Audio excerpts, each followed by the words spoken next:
Hey everybody, it's Trags outside Gillette Stadium on this, the final open practice of 2018 Patriots training camp. I have the pleasure of being joined by Will Bendenson.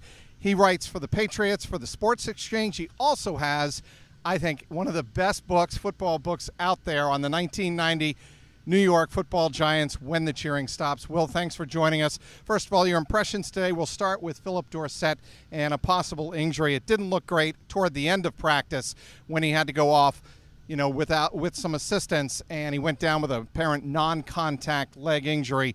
Your thoughts on what losing Philip Dorsett would mean to this receiving corps? Well, I think the good news is if you're a Patriots fan, I'm not sure it means a heck of a lot because he's not a guarantee to make the roster. As I said, the receiving position is wide open after Julian Edelman, Chris Hogan, and Eric Decker. Who's going to make it and emerge after that, I'm not sure. So there's Riley McCarron, there's Devin Lucien, there's Braxton Berrios. Where Dorsett fits in that group, it's still unclear. What about Cordero Patterson? He had a beautiful catch on the sideline in the preseason opener against the Washington Redskins. Where might he fit in? And going back to one of your points, you think that Eric Decker has a spot on this roster?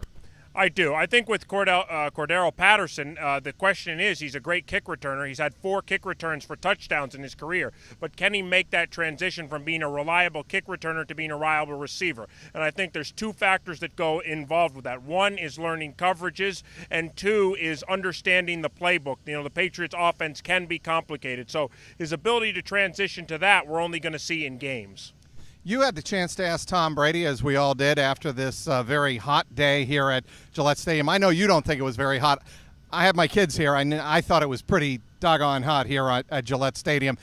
But I digress. You had a chance to ask Tom Brady about the example he sets for younger players working with Jacob Hollister, tight end, and putting in the work after practice. Why did you ask him that?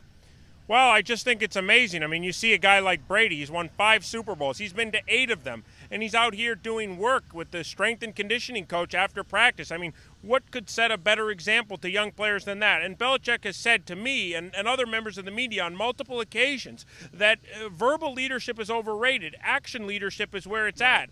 And so when a guy like Brady's doing that, what does it say to a rookie like Ralph Webb trying to make the team? I just think it's a great example. Speaking of Ralph Webb, that's a nice segue there, Will.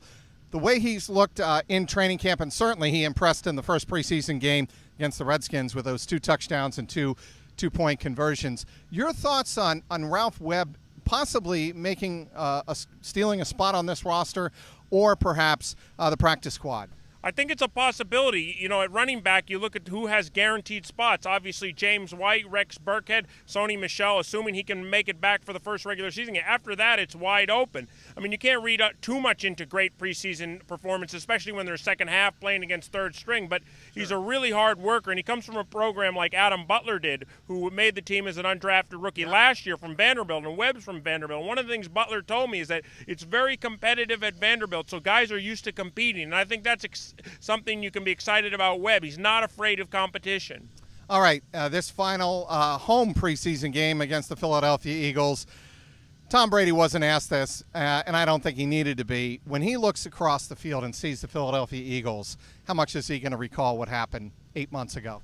They'll say, and Belichick said they're just focused on another game. And I think if it was a regular season game, they would work extra special. But it's a preseason game, and even if they, killed them in the first half, it's not going to make up for what happened last February. So I do believe him in the sense that, yeah, it's the Eagles, but it's a preseason game. If it was a regular season game, certainly it would be different. I think they would want to really put it to them and win the game handily. Obviously, Game 3 at Carolina is usually regarded as the dress rehearsal, but how much does Tom Brady, assuming his back is A-OK, and he did tell us here on Tuesday afternoon that he is good to go, how much does he play? If you look at history as a past guide, I think he plays probably the first half of the first quarter. I don't expect him to play much more than that, the first quarter at most. So it's usually, as you said, the third preseason game, which is the dress rehearsal. That's where he usually plays at least a half, if not 2.5 quarters. So I expect anywhere between half a quarter, 2 series, to a quarter, maybe 3 series. I don't expect any more than that. All right, that'll wrap it up for this Camp Sights on the final day of open training camp practice to the public. It's been a pleasure here outside at Gillette Stadium. We have had certainly a wealth and a variety of weather conditions to try and get these 2018 Patriots ready for the regular season. We'll see how it translates into preseason game number 2 Thursday night here at Gillette Stadium against the defending Super Bowl champion Philadelphia Eagles. We'll have you covered on CLNSmedia.com. Follow us on Twitter at Patriots CLNS. He's Will Bendenson. I'm Mike Petraglia, CLNS Media.